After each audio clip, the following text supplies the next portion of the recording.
Nice jacket. It's to complement the It really brings out the green. the racing green in the away shirt. Yeah, feels a bit like a funeral. This episode. It's not been a good week. Hasn't been a good week. It might just get even worse tonight.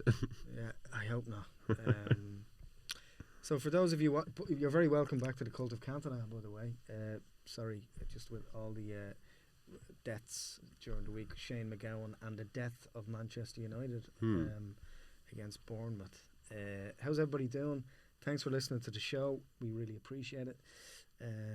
As always, you can get us on the cultofcantona.com, on Spotify. We have video on Spotify now, thanks to our co-producer and pal, Connor. Thanks so much for that, Connor. So you can get us on the website, Spotify, YouTube. Please subscribe on YouTube and share with a mate. We really appreciate that. Today is, firstly, it's very important to say that we are very pro Erik ten Hag on this podcast. Very. I've been following him for a long time, and for the train spotters on the show, you'll notice that there's an Ajax badge there as well. I've been following him for many years. Big Ajax fan as well in the background. So we're not anti Erik ten Hag, but we did want to do an episode where we just kind of retrospectively have a look at his first year and the season so far, and his impact on the club so far. Not in a sense, not in any sort of way to rally the troops or add any more momentum to the potential of him being sacked, but we did want to kind of look at his philosophy and vision, how it's influenced the style of play, if at all, and what his long-term vision is, and what he is trying to achieve. Was it ever achievable? What do you think? Do you think it was ever possible for anyone to come in? Because he was told, told him not to take the job.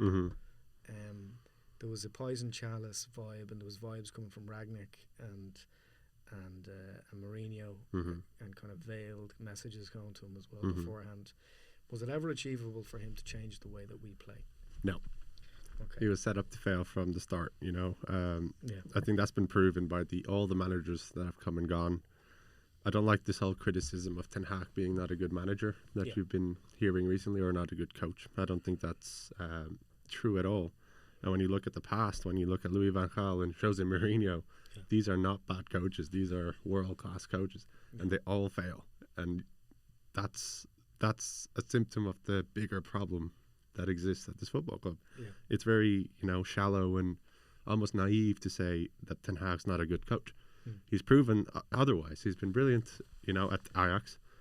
He overachieved last year, which people are very quick to forget. Sure, there was some, it wasn't a flawless season. You could criticize some of his. I think his biggest criticism is sometimes the substitutions aren't, up to scratch. But that's a really easy analysis to make in hindsight.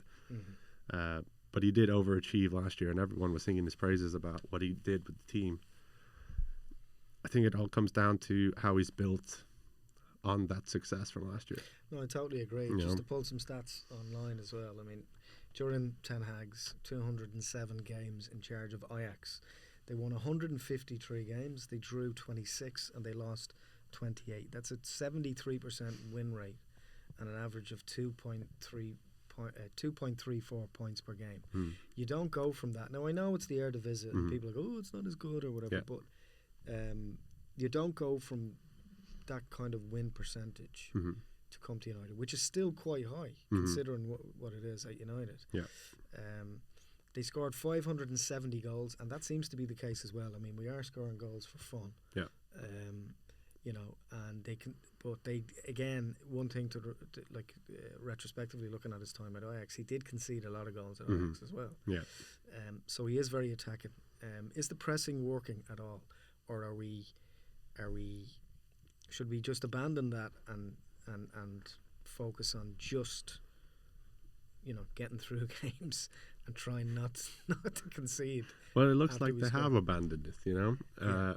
Not the manager, the players. Yeah. You know, that's. I think we both agree on this stance where he's being let down by the players at the moment. Like you said, the Eredivisie, it's nowhere near the quality of the Premier League, and you expect Ajax to be winning every game in that league, except this year for some reason they're rock bottom. It's terrible. But it wasn't even, you know, that he was achieving what you would expect with Ajax. It was the way he was playing. Every United fan on the planet wanted this man when we were after him. There wasn't a single question about it. Just the way he played was what we wanted. And you saw it for like the first few games when he was here. And everyone was, you know, singing his praises that he's implemented the style so quickly. And for the time, I think he did. And I'm not trying to infer that because we're missing one key player. But when a player comes in and has such an incredible impact like Martinez did, to the point where he was like cult hero status almost immediately. I think he's our favorite player, isn't he, on this podcast? Yeah, I love him. I think he's like, and I think he's been incredibly missed. I think that even I think that him even coming back training will give us a boost. But then again, I thought the most amazing goal in world football over the last 2 years would have galvanised us, but it didn't. So let's just look at this in terms of stats with Ten Hag so far and win rates. Ten Hag is only a year and a half in, bear in mind. But his win rate is 61%, right? Solskjaer's was 54 over 168 games. Ten Hag's on 83. Mourinho was at 58% up to the point when they were sacked. So if you're to look at it from that perspective, another thing to say as well is that Man United are not a drawing club this season. We win or we lose. So we've actually won more games than we've lost. But barely. but we have. But the stats are comparable in terms of the sackings that had happened previously. And it is getting to a point now where even I myself, I still think he handles the media incredibly well. And he doesn't throw individual players under the bus. But there's some clear problems with the likes of how can you leave someone out that is so decorated like Varane? Yeah, it's a head scratcher. I think we touched on it on the last podcast where we said I think the line they're going with is he doesn't like Varane playing on the left. But surely he's still better than Lindelof, and surely, like, I love Luke Shaw, and he does a job at centre half, but we miss him so much when he's not at left back. And is it worth sacrificing a left back Luke Shaw, you know, in order, or just because Varane isn't at his best at left centre? Varane at subpar at left centre half is still better than any centre half we have. Well, the logic of look at playing Anthony out on the right when he's clearly left footed. Well, that's just because he can't use his right foot, and they want him to cut inside all the time. And that, I mean, that for me is the most frustrating individual performance all season for me. Watching it, he's the biggest pain in my arse. I think he's also one of the reason the criticism at Ten Hag is levelled at him at such an extent, because he did spend £100 million on him. You know, and I guess one of the things you can kind of criticise is his signings. Now, apart from Anthony, the others have been okay. I wouldn't say the others have been disastrous. Martinez has been great. Casemiro was instrumental in getting us top four last year. Sure, he's fallen off this year, but can you argue? Sure, it was 60 million. You know, is that worth getting top four? But like for what you achieved last year, I'd say he had a really big influence, and he's still probably a really good person to have in the dressing room. You know, there's all sorts of crazy logic floating around about Casemiro and Varane and well, he's been poor this year, you know, but define poor. He still popped up and scored a couple second of top scorer in the team, like after Super Scotty McTominay. I just want to look at the idea of a rebuild and locker room dynamics in general. I mean, well, that's the same conversation we've been having for 10 years. Like rebuild. At what point do we stop rebuilding? Look, let's just get I feel like I'm just running my head into a wall constantly about the Anthony Martial situation. Like, how can you have a player like that who had, and he's still only 27, and next year's his year. But how can you have a player like that who's just clearly, he scores the old cheeky dink where he runs in and he'll beat two players and then he'll stroke it in lovely and he looks very confident. Yeah. But if he's not doing it week to week, like, are we holding on to players because we just can't sell them? Yeah, pretty much. No one wants him, especially on the wages that he's on. £350,000 a week for that man. And like the thing is, sure, every striker goes through a goal drought. That's fine. But the man hasn't completed. I was reading somewhere he hasn't completed 90 minutes in like 2.5 years, or something like that. And does that mean that he's obviously injury prone? Yeah.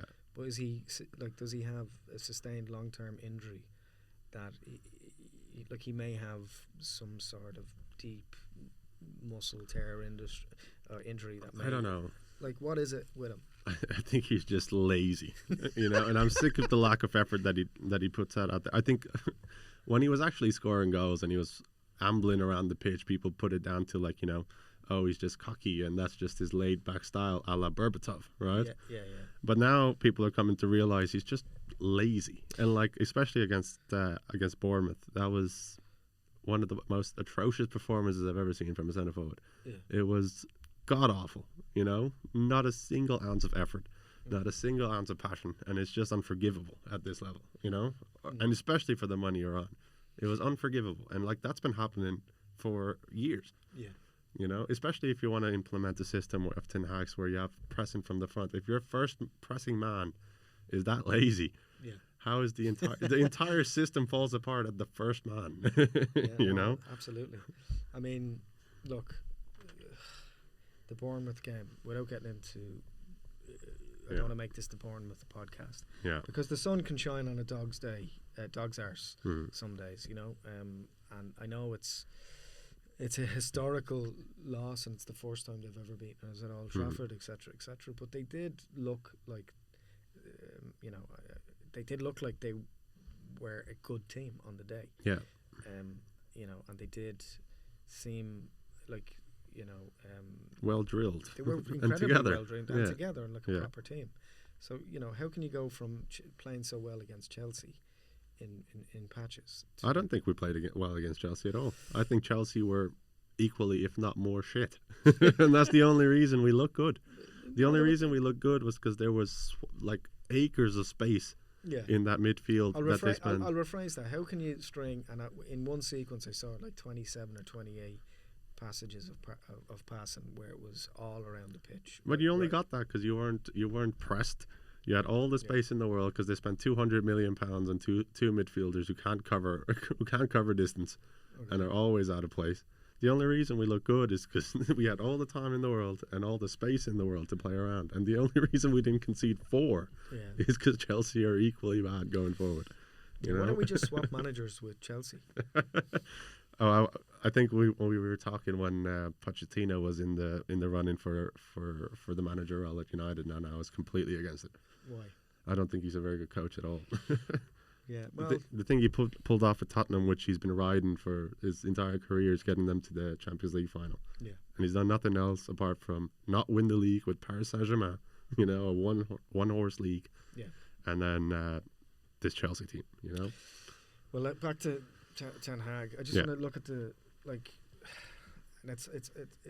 it's horrible to have to kind of open hearted. Yeah, but just looking at the coaching staff. You're looking at like Mitchell van der Gaag, who that sexy beast. Yeah, he looks like. I'm often confused from behind. I often think that he is Erik ten Hag on the touchline. Like looking at his role and McLaren's role within the team, and Fletcher and Benny McCarthy. And this is the thing. I mean, there was a period there where, particularly towards. At the start of this season and the end of last season, it looked like the forwards had turned a corner. Yeah. Especially Rashford. Yeah, it looked like he really lit a fire under him or whatever was going on. Like, is anyone to blame in terms of their roles and their impact on performances? In terms of the coaching staff? Yeah. Or is it just the players? I think if you're doing this badly, you have to... The blame is shared around. The coaching staff has to take a part of the blame. It is your job to put out the best team possible and get them to perform. Yeah, it's hard to do, when you have a group of players like this who throw in the towel at the first sign of trouble, you know, or don't put in the effort. That's the biggest thing that bothers me. Is it's not. I think people overblow how many players don't put in the effort, but it's all you need is one or two in your team not putting in the effort, not covering those yards, especially in a pressing system, and the entire system falls apart. Yeah. You know? Is it any coincidence that it seems to be players from a certain vintage, and when I say that, from a clique from the last 6 or 7 years that were causing problems in the dressing room, insofar as you had Lingard, Pogba, Rashford and Martial would have all been at United through the same period. Yeah.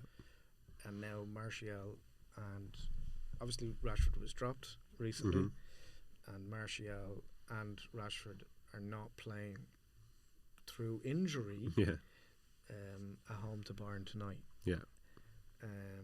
Are they, like you heard McTominay referenced a toxic element before.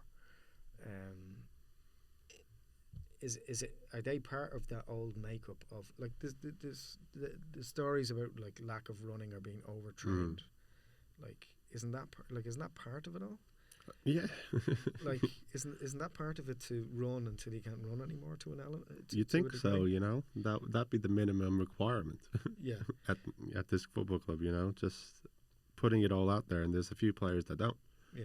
And when you talk about that group, the ones that are remaining, when you look at a problem overall, you look at the constants. Why, if you're not finding a solution to a problem, you look at what the constants that have been there throughout the time you're trying to solve this problem. One is the Glazers, you know, obviously. The second is poor management structure above the manager. Poor people, unqualified people in positions making poor decisions that are leading to a breakdown of a direction the football club's going to. And then when you look at the problem on the pitch, what are the constants? It's those guys, you know, Martial and Rashford, and I hate bagging on Rashford, you know, because he's a local kid and like he's done so much, but you have to call out when something isn't up to standard. Yeah, you know, there seems to be like they're elite footballers. So I don't know at what point they think that they're doing enough, you know, and I'm still in the Ten Hag camp, mainly because at the start of the season, or last season, when we lost, was it Brentford at the start of last season? The 4-0 at half time, like Ten Hag took them, he made them go on a cross-country run for how many kilometres? Yeah, and everyone praised him for it. And he ran with them. Yeah. Now, how can someone who has that follow through and wherewithal and discipline, but also like a real sense of leadership in the sense that I'll do it with you, but I need to know that you're going to do it, you know, and how can you go from that to everyone again attempting to throw him under the bus and fuck him, you know? And the thing about it is I think that obviously the players, they know the player power thing is, and it's not just this is not unique to United. It's not a United problem. This is a world football problem. Is that when the players are on such a high wage, they know that they can't be shifted. Yeah. So they feel untouchable. Yeah. But they know that it's cheaper or easier to get rid of one manager. Yeah. Because they're not working hard enough in order to, so they know that if their performances are not up to par, that if they Chinese whisper their way around the dressing room, that they can get rid of. I mean, look at Harry Maguire. Look at Scott McTominay. Why are they not using those examples?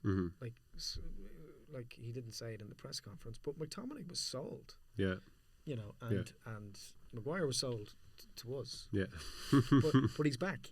Yeah. And you have to admire that. Now, I still don't think Maguire's he's not gonna make it into the.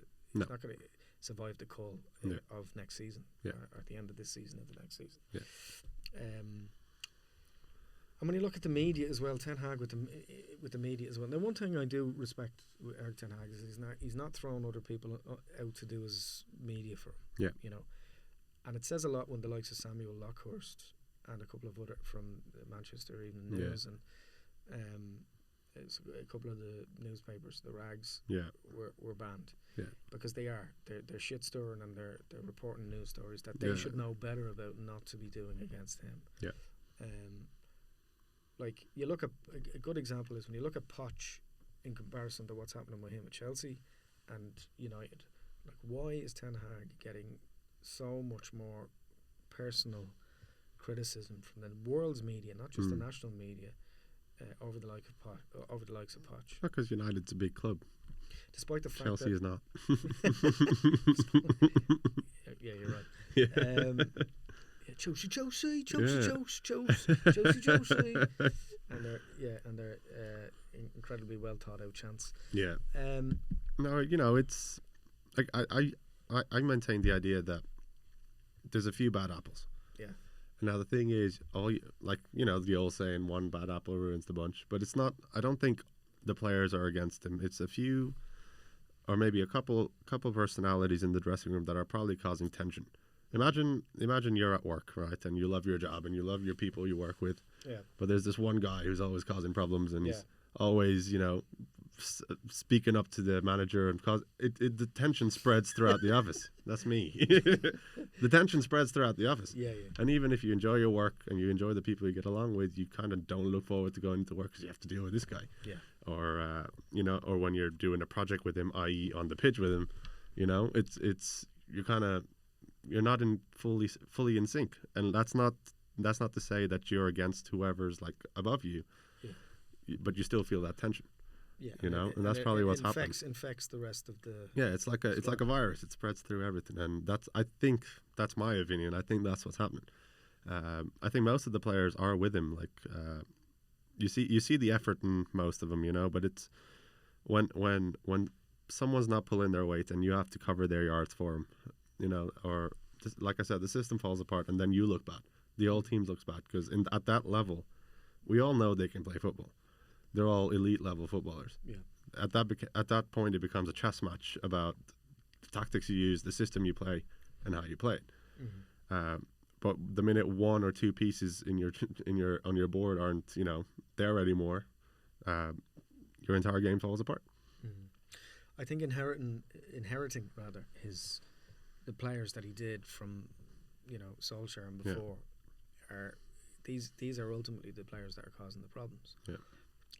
The Sancho thing, I think, is causing so many more problems behind the scenes. Yeah. Because I think the players genuinely I think Sancho was a popular figure, but I think also he was popular for his personality as opposed to what he was doing on the pitch. Exactly. Or his application at training. Absolutely. Like the Nemanja Matic interview that just came out, where he said that he was late all the time. All the time. There you go. That goes without saying. Yeah. I think the days of coasting in training and then putting in worldy performances during matches are gone. You can't do that anymore. Or you could if you were pulling off the if performances. You played for Chelsea. but he won't have it.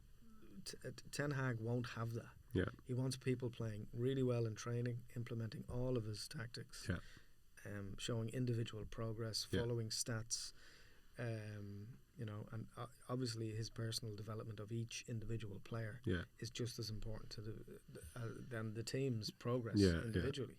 Yeah. And I think that we're talking about elite world footballers here. Yeah. And this is what I can't understand, and maybe it's because we're nowhere near on the level of money that they're on. But when you're being paid that level of money, why can't you do what you're told? There's no bad scenarios. Yeah, it's just egos, especially like those guys at that level. They've had that attention on them since they were very little. Yeah. And they've been told their entire lives that you're special. You're the best. You're the best, and they get I'm not. It's not a criticism, but it's just an observation. Possibly you can say that maybe it gets to their head, and can you blame them in a sense that if you're being brought up from a child with that environment around you, it's easy to say that you should be passionate and you should have some sort of pride in himself, but maybe it's not a pride thing. Maybe he's been brought up in this environment of being told he's the best, and the minute he's told he's not. Can't handle it. Do you know who's because he's not been taught how to handle it. Do you know who's not the best? Anthony. Anthony is not the best. Yeah. And I'm sick, like, coming out, like, look, this is the thing. Like, there's nothing unique about what's happening in terms of punditry and stuff. Yeah.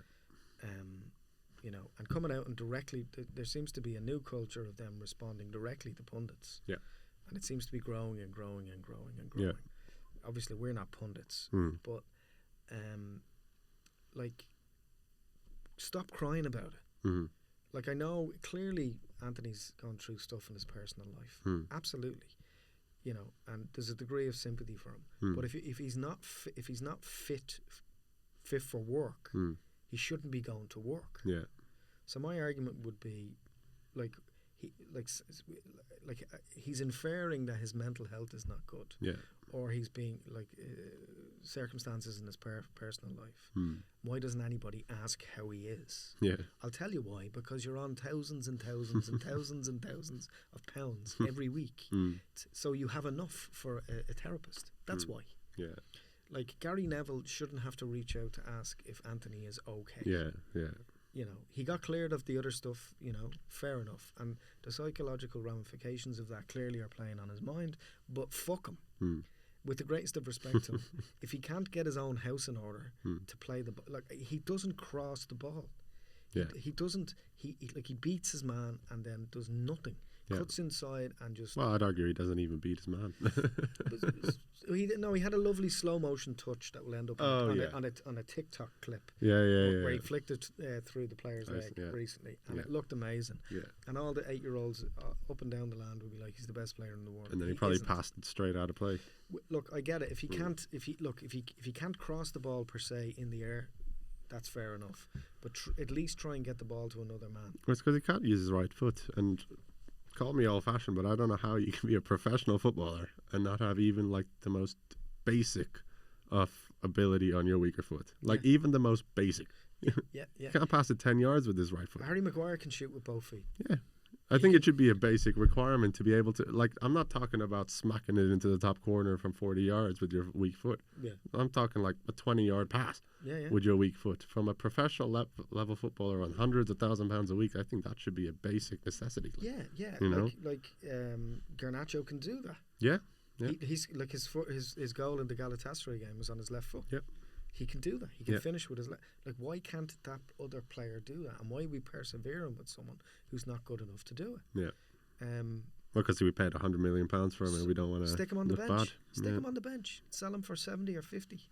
Well, we spent £170 million on right wingers. One sitting at home playing PlayStation, and the other's I just don't understand. Doing whatever he's doing on the pitch. I just don't understand it. I don't understand. It gets more and more frustrating for me to watch. Yeah. And it's just poor planning, you know. Yeah. We're still the only major club in Europe that doesn't have a director of football. Like, and there's just no long-term planning. Like you were saying earlier about the players that were signed under Mourinho or under. We've got a player from Louis van Gaal's era, you know, under Solskjaer.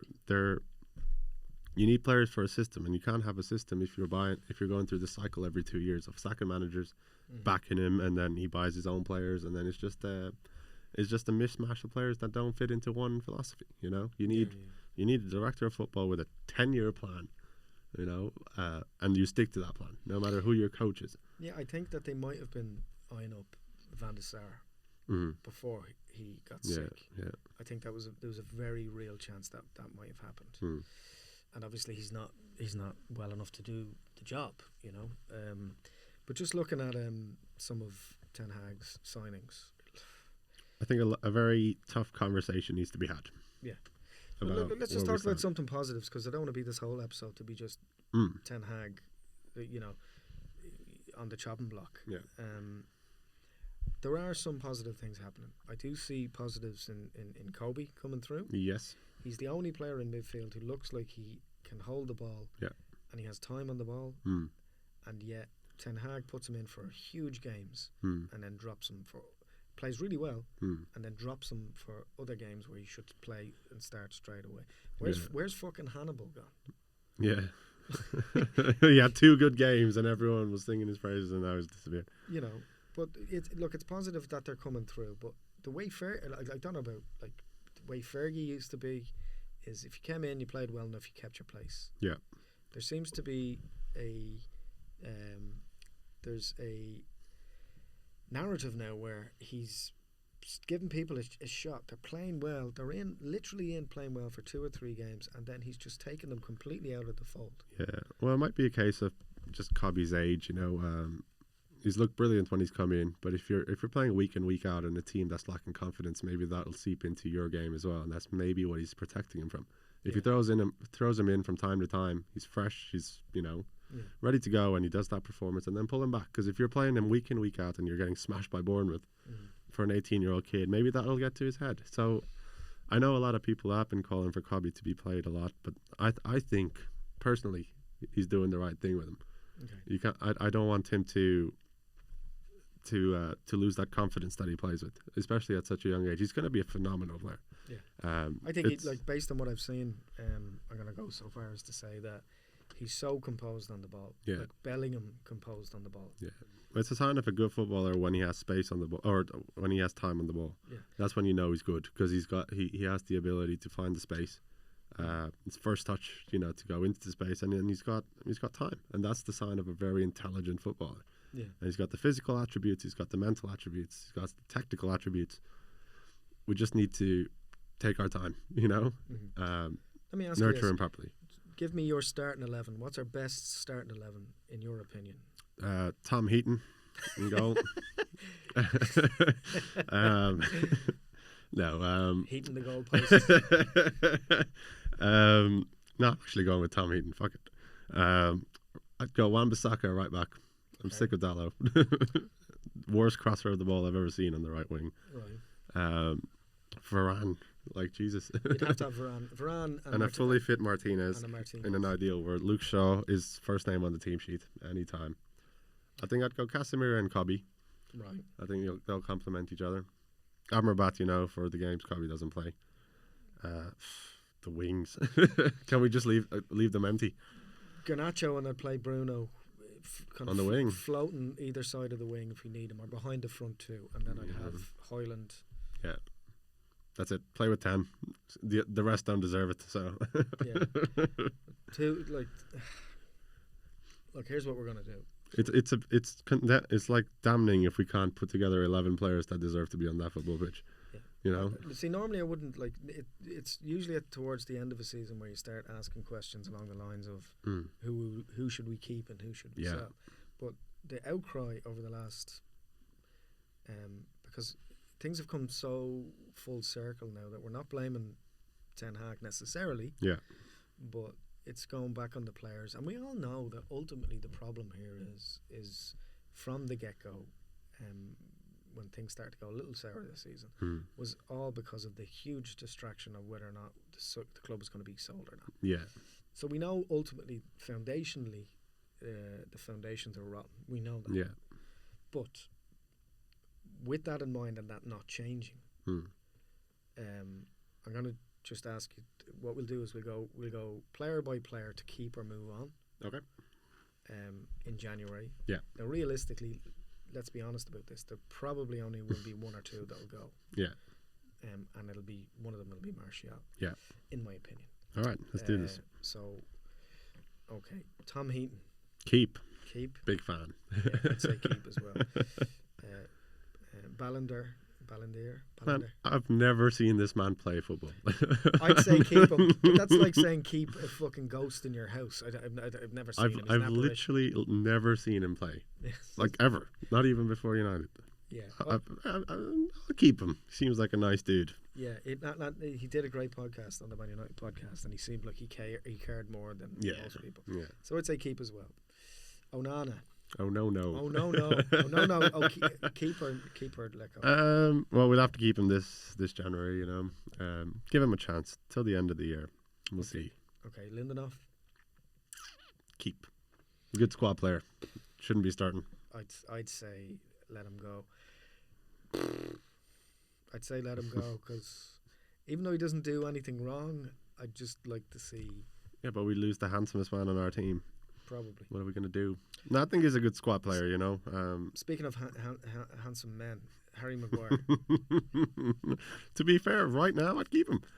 I admire his resilience, to be completely honest. It's commendable how he's come back.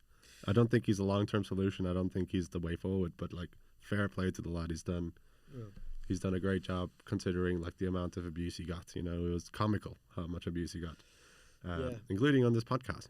But I would say that he's done really well. He's a wonderful character, and I'd keep him as well. Just for, you know, it's a weird thing for us to be sitting here in 2023 and going, the players should look up to Harry Maguire, but they should, and that's a testament to him. You know, he's respect to the guy. He's done well. Yeah, same. Keep. But if this shit starts again next season, move him on. Yeah. Martinez, captain. Yeah, I'd say keep. Put a statue outside the stadium. Yeah. And give him whatever he wants. Everything. Give him the freedom of the city. Like rename the Alex Ferguson stand and keep him. Malacia keep. That's obvious. We haven't seen. I'd sell him. Would you sell him? Yeah. You think so? I'd bring in Reguilon on a permanent. Sell Malacia. I think Reguilon's shown more in the little time he's been here than Malacia. I like Malacia. You know, he's fine. I don't think he's Man United quality though, and like. That there's no shame in that, you know. He's going to have a good career somewhere else. He's a really good footballer, but I just don't think he's a Man United footballer. Like not a Man United footballer, like 90% of the rest of the team. Not a Man United footballer. No, I think again he's a really, really good footballer, and I think he'll have a really good career somewhere else. But if it was the choice of him or Reguilon, I'd keep Reguilon. Yeah. Okay, moving on to Sergio Reguilon. Keep. Yeah, I'd say let him go. Really? Yeah. You keep Malacia. I'd keep Malacia over him. I'll tell you why, because the Dutch players will, by and large, walk through walls for Ten Hag. Yeah, that's true. So for that reason alone, in my opinion. Okay, contentious one here. Varane. I'd sell him. Would you? I would. Because of his age? Because of his injuries. I think I'm a big fan. I think he's one of the best generations, or one of the best defenders of his generation. There's no doubt in that. Yeah. And like, he's a Rolls Royce of a footballer. But if you're trying to build a successful team, you need people that are there every week. Yeah. And like, I'd be sad to see him go, because even till this day, every time I see him in a United shirt, I kind of pinch myself. Yeah. You know, about the caliber of player we have. But we need someone who's there every week. And I'll be really sad if he goes, but I do think it's the right decision. I'd say keep 27-year-old Varane. Oh yeah, without a doubt.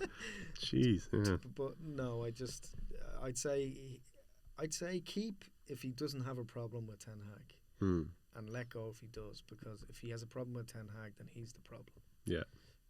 And he should know, because winners, game attracts game. You know, you see it in other people. If someone is an incredibly professional and winning machine, as both of them I think are. Yeah. I just think his pride got the better of him over the Johnny Evans thing. Yeah. But anyway, moving on. Diogo. Sell. You think? I'm not a fan. Yeah. He has spurts where he's like decent. The rest is really, really poor. But he loves. He seems to be the only player, apart from Bruno from time to time, where he's really egging on the crowd. To get involved. He's a passionate dude, and like that, I don't think people can criticize his effort. I think he's one of the guys who does put in a lot of effort. But he's just not good enough. I think he's defensively very defensively susceptible. Constantly losing runners over his shoulder. He's all right, like with the ball at his feet, but the minute it comes down to putting a decent ball into the box, it's just not there. It just doesn't happen. No final product. He's very good in like the middle of the pitch. Either side is not very good at all, you know. And I don't think he's the right back to take this team forward. Yeah, I'd say keep, but keep as a backup, because I think it's always good to have someone who looks as if they give a fuck about what's going on. Yeah. Luke Shaw, keep. Next. No, Luke Shaw, it's strange because he looks like he's overweight sometimes. Yeah. And the man broke his leg and he still crunches into tackles. Yeah. So that's someone you want in your squad. I think we gush enough about Luke Shaw on this podcast. I don't think anyone doubts our love for the man. He's brilliant. No, when I seen him start and he was coming back, I was like, yes. Yeah. Yes. Yeah. Yes. Yeah. So yes to that. I'm always astounded at his technical quality. His physical attributes are amazing, but his technical quality just astound me every time I see him play. And for a big guy who's well over 6 foot, he can piss up and down the wing. Yeah, and it's really admirable. And he can cross a ball. Yeah, you know, unbelievable technique. Yeah, and just a fantastic footballer. Unbelievable checkers. Yeah, keep. Aaron Wan-Bissaka. It's a tough one, you know. He's so in and out of things, isn't he? I mean, he was completely out of contention, and you would have said move him on every day of the week. And then he came back, and he was just like Velcro to the ball again. Yeah. And then he just completely falls out of favour, where he's a liability and a headless chicken, just getting lost. Here's the thing, right? If this was Man City and you were going through the players in the same capacity, I mean, you look at what's happening with what's his name that's not getting a game? Man City. Yeah, at Man City. What's his name? From Leeds. Who? No, Phillips. Yeah, Calvin Phillips. You say to yourself, like, any other team he'd get in. Mm-hmm. But if he doesn't fancy him, he doesn't fancy him. Yeah. So he's gone. Yeah. I don't think he has the ability on the ball that Ten Hag needs in his team, you know. No. Phenomenal defensively, but defensively he's like, how many last ditch tackles over the years has he done that he's been great? But would he make it, like, ultimately you have to think, you measure it by who are supposedly the best, and you go, would he get into that team? And you'd have to say no. He wouldn't even make the bench on most of the bigger teams, like. No, so gone. Yeah. So I think he should go. Johnny Pirlo Evans. Keep For the nostalgia factor. I think he's a good influence, you know, and I think he might transition into kind of one of those roles for the academy, you know, bringing in. He's an ideal candidate for a position like that. For a man of his age, I don't think he's been caught once. No. Where we were like, oh my God, he's 60. Yeah. You know. Yeah, model professional, you know. Like, even when he came on and he's just seeing out games and he's coming on, he's just a brilliant attitude. Yeah. His touch is still so good for his age. Yeah. And you're like, yes. Daniel Gore. He looked good in pre-season, but we haven't really seen him since then. He's still young. He's still on the squad, so I'd send on loan. I'd put him on loan. Yeah. Let's make a good championship loan. Yeah, let's make that a third option for the rest of them. Yeah, he looks like he has technical ability, but you know, a season in the championship, getting kicked around, get that physicality up, and then we'll see where we stand. Yeah, send him out to Middlesbrough to Carrick or to Ipswich. I think he did brilliantly at Middlesbrough. That's a really good call on the Michael Carrick. Yeah. Hannibal. Sal. Yeah, I'd say that as well. He's all hair. Yeah. I don't. Just the way he celebrated when he scored it. Oh, that was a fantastic goal. But he was like, rah! Like, he just won the FA Cup, and you're like, man, sit the fuck down, will you? You scored. Well done. We're losing. Get the ball. You know, I'll give you a good example. There's this great video that Brian McClare has up on his Twitter. Yeah. Right? And it's just a video of him taking the ball out of the back of the net when he scores. Not even celebrating. Yeah. There's like a video of like 50 times when he's just getting the ball out of the back. Well, that's his job. That's his job. In comparison, so for that reason alone, you know, he celebrated like he won like the fucking. Yeah, it was a great moment for him, you know, dream come true and all that, and he's a good footballer. I just don't think he's an icon. There's no shame in not being an icon. He'll make a good career elsewhere, you know. Yeah, I don't think he's a bad footballer. No, he's a good footballer. He'd be a good kind of, like, send him off to like Brighton or somewhere and have a great career. Yeah. Amrabat. Ooh. I'm not sold, man. I'm not sold. He has like good patches and bad patches, and like you just want some consistency, you know. But it's a tough one. There's just no depth in midfield. At least it's a body, you know. Yeah. I'd keep. It's a tough keep, though. Yeah, I mean, is it in comparison to, say, Sabitzer? Would you have Sabitzer over Amrabat? I would, just because I don't trust Sabitzer's injury record. Oh, you'd have Amrabat over Sabitzer. Yeah, I'd say keep. Because I think the criticism that he's getting is not as warranted as people, as the media has been saying that it is. Yeah. Mason Mount Move on. he's just disappeared, man. Yeah.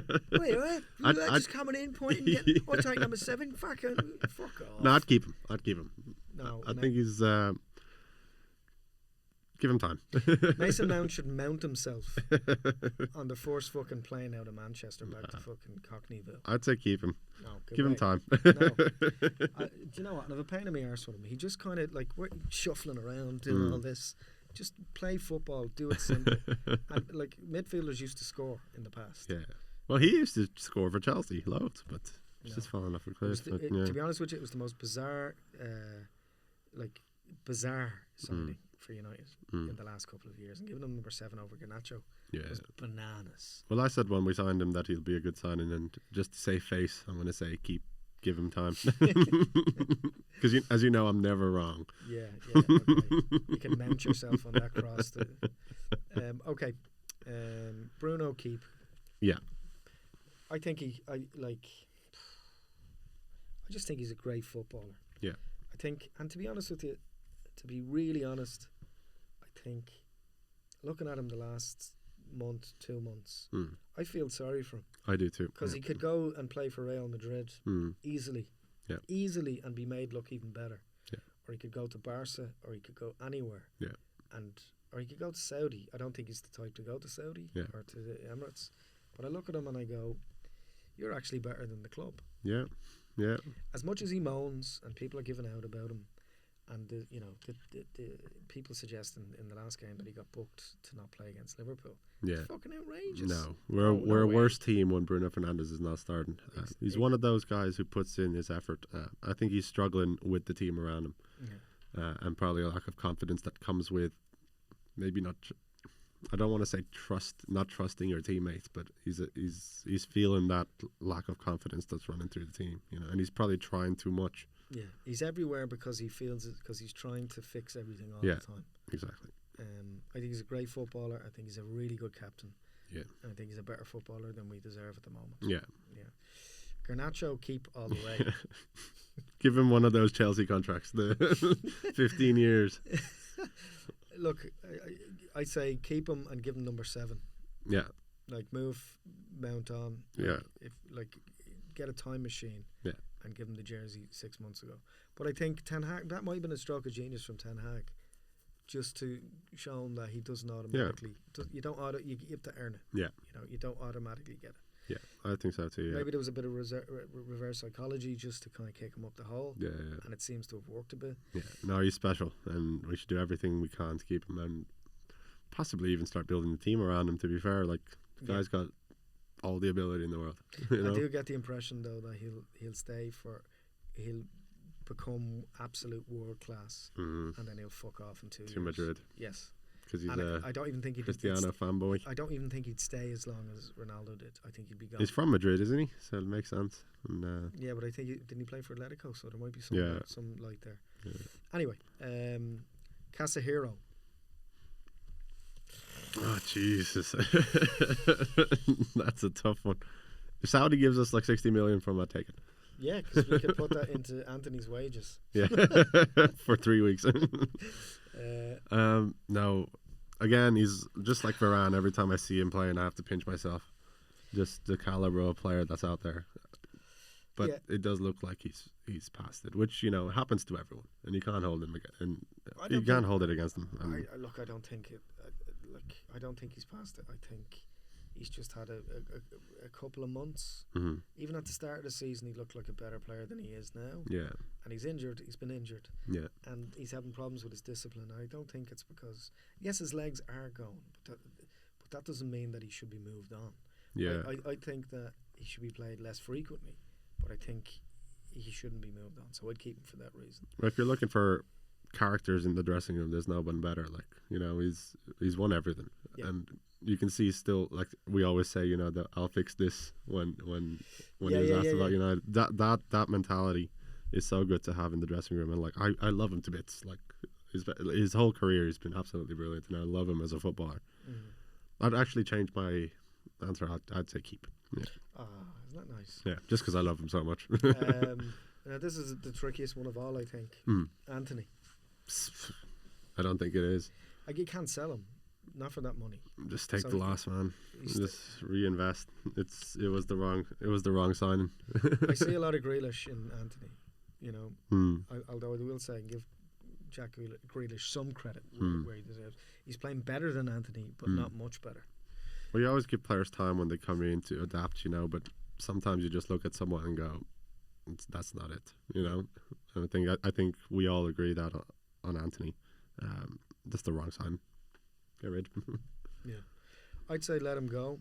I'd say that the ideal situation would be to send him out on loan, which would be even worse for him. But I think that it wouldn't look as bad on us, or as much as a failure on the club. Look, ultimately, systematically, the biggest problem throughout the club is that we buy players that are overpriced. Man United tax, which is a pain in the hoop, and we just can't shift them. So we can't win either way. We cannot win either way. Unless there's a huge capitulation with Man City and they become like what we've become over the last few years. But yes, I think one of the major problems is we need a director of football, and we need to drastically overhaul how the business of football is done behind the scenes, and that's the only way things get better. Right, let's get through the rest of these. We've only a couple left. Pellistri, plaster. Gary Pellistri. Plastery. I'd say keep him. Every time he comes on, he looks lively. Yeah. There's been a couple of games when he looked like he might change the game. He's still young. I think he's one of the players that if he moved on, he would be like a Giuseppe Rossi type that go on and have a good career, and we're like, why did we sell him? Yeah. You know, I'd still think Giuseppe Rossi probably wasn't Man United quality. There's loads of decent players around, you know, but not United. And I think Pellistri will be one of them. He'll be a good player somewhere else. I don't think he doesn't have the end product, or I think the physicality for the Premier League. He does look lively, you know, just because he is so nimble and quick, but there's nothing at the end of it, which is the most important thing, you know. Yeah, maybe, but I disagree with you. Donny van de Beek. Donny, super substitute, warming up the bench. Who that? I'd keep him. I love him. I actually really like him. I love Donny van de Beek, man. One of the best chants in England. Like, it's just brilliant. But I like him. I would say keep him because, you know, stranger things have happened that people have been in the absolute wilderness and then just come back and just revolutionise their game. I think that's possible. No, I don't think so. All joking aside, yeah, first one to sell. Just let him start again, man. He's too nice of a guy and he's too good of a footballer to stay in the nether realms of wherever he is. Just let him to the Netherlands. Yeah. Just let him go rebuild his career, you know. He deserves it. He seems like a good lad. He's got ability, but it just hasn't worked out, you know. Okay, moving on quickly. Kobe Mainu. Give him anything he wants. 15-year contract. Yeah, he's the future. Build the team around him and Garnacho, in my opinion. Yeah, he's special. He really is. There's times when you're looking at him and he looks like he's, 34. Yeah. And he just has acres of space around him. Yeah. He looks like Pogba if he gave a shit. You know. Okay, and last but definitely not least. Is there anything to be said about Mason Greenwood? No, he should never come back to the club. Never. Okay. That's a very short answer. So we sell. Yeah. Okay. Yeah. Get rid. I would say get rid too, but it's if only there was some way of making a replica of him. Yeah. That didn't. Break the law. Yeah. Just be a generally shitty person. Yeah, and be a horrible person. If we could regenerate his cell structure. What an idiot, man! Honestly, all the ability in the world, and you've thrown it away, throwing it all away. Yeah, sell, but he doesn't really deserve to play football. No, but that's neither here nor there. Yeah. Okay, and missed a big one. And here's the final question. Do you think at this point in time that we should sack Erik ten Hag. Oh, we missed a really big player though, and I'm curious to see your opinions on this. Who? Marcus Rashford. Oh no, I left him out on purpose Oh, because did you? he's dead to me. Keep or sell? I don't think he'll ever be sold because he would be the obvious one to sell. Mm-hmm. Because he's underperforming to a point where he shouldn't stay at the club anymore. I'd sell him, and I'd sell him from himself, not because I would like to see him stay and get back to normal, but I don't see that happening. Yeah. And I feel as if that may happen. Yeah. And he may get back to himself, but it'll dip again. Yeah, it's a pattern now. And like it's cyclical in the sense that he may get a lot better and we may be excited again. Yeah. And he gets our hopes up. Yeah. But all of the best players who have played for the club, who have had the status that he has earned for himself from last season, have been way more consistent than he has. Yeah. Your Cantonas, your Ronaldos, your Mark Hugheses, your Giggses. Giggs had maybe one season where he was off. This is now the second season that he's been like that. If you're an elite club, fair enough. But if you're like a Southampton and he's your Matt Letizia, you'd put up with that. Yeah. You can't. Yeah. He should go for his own sake. Yeah. Like he should go to PSG or he should go to Milan or somewhere and rejuvenate his career because his head's not right. No, I agree. Yeah, it'll if he does go, it'll break my heart because, like, you know, local lad, and he's done great things, and obviously on and off the pitch. You know, I don't think anyone can question he's a good person. Yeah. But that level of performance just can't be carried at this level. You know, you can't build a team around that. You can't trust it. No. And it upsets me because I want to see him do well. Yeah, yeah, absolutely. And nothing gave me more of a kick than watch him, you know, do this. Yeah. And now it just makes me want to point at my head like that and then raise the other finger. And that's I don't like feeling like that. Yeah, yeah. For your own good, Marcus, maybe just explore other options. Yeah. You know, maybe not. Well, ideally sooner the better, just for yourself, because it doesn't seem to be clicking for you. So maybe look at other options. Yeah. Right, the big question: Ten Hag, stay or go? Keep. Okay. Without a doubt. Why? Back the manager. I think he proved last year he has good ideas and he can achieve something with his team. Right. I think he's been let down from above him and below him. You know, when he's kind of stranded out there by himself. And he's setting standards, and there's players that are not accepting that, and they're not reaching or matching those standards. And I think I truly believe that he is the man to take us forward. He's just having a rough time with the situation he's in, both above him and below him. You know, but I back him 100%. I would say keep him. Yeah, but I'm biased because I've family that are Dutch, and I like him. I think that if I want him to stay, but I don't think that losing against Bournemouth, losing against Bayern Munich, and losing against Liverpool will keep him his job. Yeah, he's in dire straits at the moment. I think that if he loses the 3 of those games, I think that there's a very real possibility that by the virtue of football and the way it is, I think in the way that we lose will dictate that as well. Yeah. If Munich beat us, and then if we go to Liverpool, and if Liverpool destroy us again, I think there's no coming back from that. Yeah. There just isn't. Yeah. And that's sad. And I still think he deserves to see out the season because we haven't learned anything from sacking managers. Yeah. But I just think that the nature of it, especially with the American kind of construct in which we operate, or the hierarchy operates, if they're not getting results, and if he's not winning matches against the teams that we should be beating in the from the fans' perspective, the matches that matter, not the Bournemouths, but the Champions League one to keep us in the race or to keep us in the competition, and then against Liverpool. I'd love to see him stay.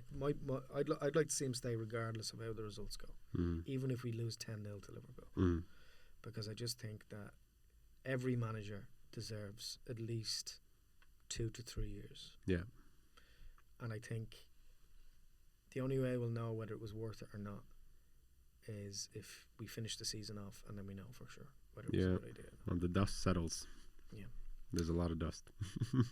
Yeah. So how do you feel about what we're talking about?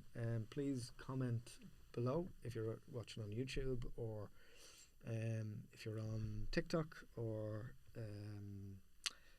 Instagram, or wherever you watch this content. Get involved. Get involved. We have a really interesting interview with Frank Stapleton. Hey, Frank Stapleton, the Cypriots and the Turkins. And Frank was a gentleman, and he was good enough to give us some of his time recently. Keep an eye out for that. We'll be putting that out shortly, and we have some really, really interesting guests coming up in the near future.